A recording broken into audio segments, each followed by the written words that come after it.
Assalamualaikum warahmatullahi wabarakatuh. Perkenalkan, nama saya Repa Dwi Nurrahma dengan NIM 24305111041. Di sini saya akan menjelaskan tentang OLTP dan OLAP. OLTP atau Online Transaction Processing adalah sistem yang bertugas untuk mengelola berbagai transaksi secara real-time atau langsung yang terkoneksi dalam satu jaringan melalui berbagai komputer. Contohnya seperti komputer yang terdapat pada setiap kasir yang ada di supermarket. Komputer ini digunakan oleh para kasir itu untuk mencatat berbagai transaksi penjualan. Online Transaction Processing sering sekali dijumpai di berbagai supermarket, misalnya database pada sistem penjualan Indomaret dan Alfamaret. Pemrosesan analitik OLAP atau Online Analytic Processing itu adalah teknologi yang digunakan untuk menata database bisnis besar dan mendukung kecerdasan bisnis. Menurut para ahli, Connolly et al. Tahun 2015 mengatakan Online Transaction Processing adalah sebuah sistem yang dibuat untuk menangani berbagai transaksi dalam jumlah tinggi setiap harinya. Transaksi ini biasanya harus ditangani oleh perusahaan-perusahaan. Fungsi Online Transaction Processing adalah untuk menyediakan berbagai informasi atau data untuk sebuah perusahaan. Data atau informasi ini itu nantinya akan digunakan oleh perusahaan untuk membantu proses pengambilan keputusan, mendukung kegiatan operasional perusahaan sehari-hari, lalu melakukan manajemen data berdasarkan operasi seperti penjualan produksi dan pencatatan pesanan. Selanjutnya, merekam data pembelian. Selanjutnya lagi, merekam proses produksi, lalu merekam penggajian karyawan, mencari data pelanggan juga, dan mencantumkan produk yang dijual tidak sesuai dengan target. OLAP berfungsi untuk menyimpan data multidimensional dan perangkat yang digunakan untuk menampilkan sebuah tampilan multidimensional kepada pengguna. OLAP mampu membantu dalam pengelolaan inventory dan pengundangan, mendeteksi letak strategis, dan pengelolaan kapasitas semaksimal mungkin. Selanjutnya, OLAP mampu melihat tren penjualan, melakukan promosi, serta dapat melakukan analisis demografis pelanggan, sehingga dapat membantu pengelolaan perusahaan dalam membuat keputusan penjualan. Data yang disimpan oleh OLTP berukuran besar. User dapat insert, update, delete pada semua rekod data yang disimpan.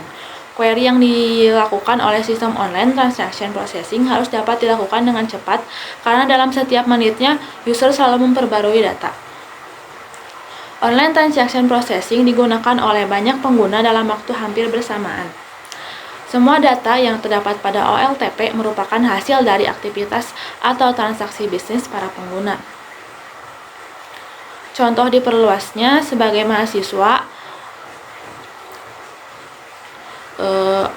bayangkan aja sistem pengisian kartu rencana studi KRS pada hari pertama. Ini tuh contoh dari OLTP dulu. Contohnya itu studi KRS pada hari pertama pembukaan. Ada 10.000 mahasiswa yang masuk ke portal akademik secara bersamaan pada pukul 8 WIB. Misalkan aku dan teman-teman itu sama-sama mengklik tombol ambil untuk satu mata kuliah yang sisa kuotanya itu hanya satu kursi. Sistem OLTP bekerja keras di sini. Ia harus mengunci data dalam sepersekian detik, memberikan kursi itu ke mahasiswa yang klik lebih dulu, dan langsung mengubah kuota menjadi 0 update. Jika sistem ini lambat atau tidak akurat, bisa-bisa jadwalnya itu berantakan atau terjadi bentrok data di mana dua mahasiswa mendapat kursi yang sama. OLTP tidak perlu dengan nilai masa lalumu. Ia hanya fokus mengeksekusi transaksi pengembalian kelasmu detik ini juga. Selanjutnya ada contoh dari OLAP, yaitu sebagai mahasiswa. Contohnya itu, jika saya itu sedang melakukan refleksi akademis menjelang tahun terakhir kuliah, saya itu tidak lagi memikirkan cara mendaftar kelas. Itu jadi tugas OLTP. Saya membuka dashboard akademik atau catatan Excel pribadi saya dan mulai menganalisis tren. Saya juga melakukan drill down pada nilai saya, mengapa IPK saya turun di semester 4. Lalu saya itu melakukan slicing data, memisahkan mata kuliah, teori, dan praktikum. Ternyata saya menemukan pola bahwa nilai saya itu selalu jatuh di mata kuliah praktikum. yang dijadwalkan pada jam 7 pagi. Dari analisis multidimensional ini, saya mengambil keputusan strategis semester depan saya hanya akan mengambil kelas praktikum di atas jam 10 pagi. Assalamualaikum warahmatullahi wabarakatuh. Perkenalkan, nama saya Renci Aprilia dengan NIM 2430 511040 dari kelas 4C. Di sini saya akan menjelaskan tentang ETL. ETL atau Extract Transform Load adalah sebuah proses penting dalam dunia pengolahan data atau data engineering yang berfungsi untuk mengambil data mentah dari berbagai sumber, merapikannya lalu menyimpannya ke dalam suatu tempat utama seperti data warehouse agar siap dianalisis. Agar lebih mudah dipahami, kita bisa menganalogikan keseluruhan proses ETL ini dengan kegiatan yang sangat akrab dengan kehidupan mahasiswa, yaitu proses menyusun skripsi atau tugas akhir. Tahap pertama adalah ekstrak atau proses mengekstrak dan mengambil data. Dalam sistem IT, data mentah ditarik dari berbagai sumber yang berbeda-beda seperti database, API, atau file Excel. Sebagai seorang mahasiswa yang sedang mengerjakan tinjauan pustaka atau analisis data, proses ekstraksi ini terjadi ketika Anda mengumpulkan bahan dari berbagai tempat dengan format yang beraneka ragam. Misalnya, Anda mengunduh jurnal dari berformat PDF dari Google Scholar, meminjam buku cetak dari perpustakaan, dan mengunduh data statistik mentah berformat CSV, hingga merekam suara asli hasil wawancara narasumber menggunakan ponsel. Nah, semua bahan mentah ini diekstrak dan dikumpulkan menjadi satu di laptop Anda. Selanjutnya adalah tahap transform atau proses mentransformasi dan mengolah data. Ini merupakan tahap yang paling krusial karena data mentah yang baru saja diambil biasanya masih berantakan, tidak seragam, atau mengandung informasi yang tidak perlu. Dalam kehidupan mahasiswa, ini adalah fase di mana Anda harus merapikan semua bahan mentah tadi sebelum benar-benar dimasukkan ke dalam draft skripsi. Proses transformasi ini meliputi pembersihan data, seperti membuang kolom tahun data pada BPS yang tidak relevan, menerjemahkan jurnal asing ke bahasa Indonesia, atau mengubah rekaman suara wawancara menjadi teks di Microsoft Word, hingga menstandarisasi semua citasi ke dalam format APA style. Tahap terakhir adalah load atau memuat data dan menyimpan data. Setelah data dibersihkan dan dirapikan, kemudian diseragamkan formatnya pada tahap sebelumnya, data tersebut dimasukkan ke dalam sistem penyimpanan akhir yang terpusat agar siap digunakan kapan saja. Sebagai mahasiswa, tahap load ini terjadi ketika Anda menyatukan dan menyimpan semua bahan matang tersebut ke dalam wadah yang terstruktur rapi.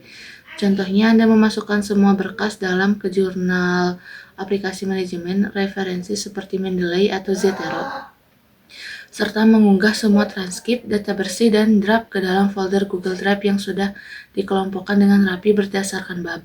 Nah, untuk kesimpulannya, konsep ETL ini sangat mirip dengan manajemen referensi penulisan skripsi. Jika seorang mahasiswa langsung mengetik menggunakan bahan mentah yang masih berantakan dan tercecer di mana-mana tanpa merapikannya terlebih dahulu, proses penulisan pasti akan lambat dan membingungkan. Begitu pula dalam dunia IT. Proses ETL sangat dibutuhkan untuk memastikan bahwa data yang digunakan oleh perusahaan adalah data yang benar-benar bersih, valid, dan mudah diakses dari satu tempat yang terpusat.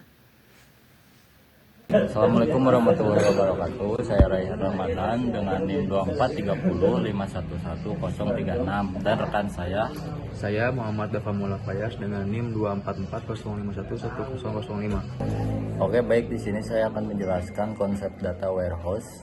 Data warehouse atau gudang data adalah sistem repository terpusat yang menyimpan data historis yang sudah terstruktur dari berbagai sumber operasional. Data di sini sudah melalui proses ETL dan dikhususkan untuk pelapor dan analisis data, bukan untuk pemroses transaksi harian. Contohnya, sebuah bank memiliki data warehouse yang menghubungkan saluran informasi nasabah dari sistem e-banking, sistem kartu kredit, dan sistem deposito fisik. Data ini digunakan oleh eksklusif bank untuk menghasilkan perilaku finansial nasabah secara keseluruhan. Nah, itu untuk penjelasan dan contoh dari konsep data warehouse. Selanjutnya di sini saya akan penjelasan konsep data mart. Data mart adalah versi lebih kecil atau sub bagian dari data warehouse yang datanya dikhususkan untuk satu departemen atau satu lini bisnis tertentu saja. Tujuannya agar tim tertentu bisa mengakses data mereka dengan lebih cepat tanpa harus mencari di seluruh isi data warehouse. Contohnya itu di dalam sebuah perusahaan besar, departemen pemasaran atau marketing memiliki marketing data mart sendiri. Data mart ini hanya berisi data tentang kampanye iklan, media sosial, dan survei pelanggan, tanpa mencampur adukan data gaji karyawan atau milik HR atau data logistik pabrik. Lalu yang terakhir di sini saya menjelaskan konsep dari data lake. Data lake atau danau data adalah repositori penyimpanan terpusat yang menampung sejumlah data yang sangat besar dalam format mentah aslinya. Berbeda dengan data warehouse yang hanya menyimpan data terstruktur atau seperti teks, gambar, dan video sampai data tersebut dibutuhkan untuk diproses. Contohnya yaitu aplikasi media sosial menyimpan seluruh aktivitas penggunanya, mulai dari biodata atau terstruktur, lalu ada log text chat atau semi terstruktur, hingga jutaan unggahan foto dan video atau tidak terstruktur di dalam sebuah data lake. Data scientist kemudian mengambil data dari danau ini untuk melatih model artificial intelligence atau AI. Baik, Mungkin sekian dari penjelasan kami mengenai data-data tersebut. Ya, Assalamualaikum warahmatullahi wabarakatuh.